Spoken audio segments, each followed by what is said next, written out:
Ganito na kahaba ang pila ng mga replika ng buong itim na Nazareno na gustong sumali sa prosesyon mamayang hapon. Abot na sa mahigit 100 ang mga ito. May galing ng probinsya gaya ng Pangasinan, Bataan at Cavite at sa ilang lugar sa Metro Manila tulad ng Muntinlupa, Quezon City at Caloocan.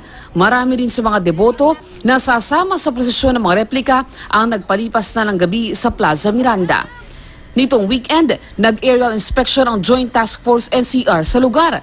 Binabantayan ng PNP ang mga tulay, high-rise buildings at mga lugar na maraming nakatira.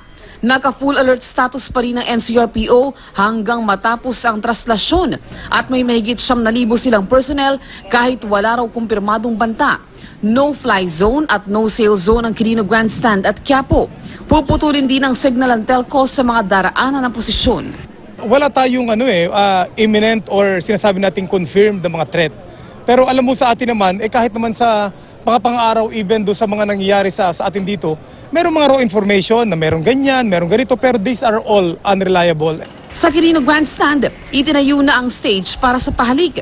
Bukod doon at sa Quiapo Church, may 14 na station na magsisilbing altar habang may traslasyon. Ang pinaka-goal talaga nito ay merong marinig na magdadasal dito sa dadaanan ng Nazareno. Kasi dito mga nakalipas, habang hinihintay na dumaan yung prosesyon, ang mga tao nakatungang-alang. Hindi may iwasan ang siksikan at baliyahan ng mga sumasama sa traslasyon.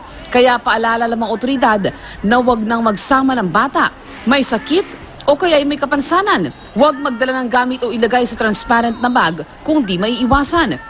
Dapat transparent din ang lalagyan ng inumin. Huwag magsuot ng sombrero. Bawal ding magpaputok. May liquor ban din simula alas 7 ng gabi sa January 7. Ilang kalsada ang isasara sa Maynila para sa traslasyon. Simula ngayong alas 11 na umaga, sarado na ang southbound lane ng Quezon Boulevard mula A. Mendoza hanggang Fugoso Street at Plaza Miranda. Pati na ang westbound lane ng Espanya Boulevard mula P. Campa hanggang Lerma Street. Inabisuhan ang mga motoristang dumaan sa mga itinakdang alternatibong ruta.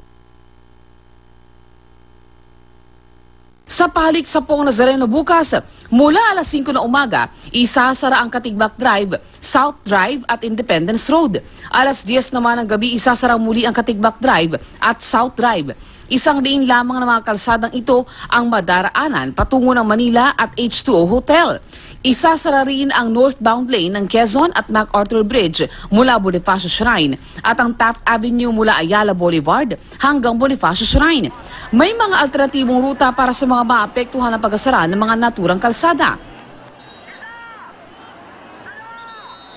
Sa Miyerkules, mismong araw ng traslasyon, simula alas 12 ng hating gabi, isasara na ang MacArthur, Jones at Quezon Bridge, gayon din ang Ross Boulevard mula Katigbak Drive hanggang TM Calao Street. Isasara rin ang magkabilang lane ng Quezon Boulevard mula A. Mendoza hanggang Fugoso Street, pati na Espanya Boulevard hanggang P. Campa Street para sa mga pa-southbound na sasakyan at mula Taft Avenue hanggang Ayala Boulevard para sa mga pa-northbound. Agad namang bubuksan ang mga nasabing daan kapag nakadaan na ang prosesyon doon. At sa mga estudyante sa lungsod ng Maynila, walang pasok sa public at private schools sa Miyerkules.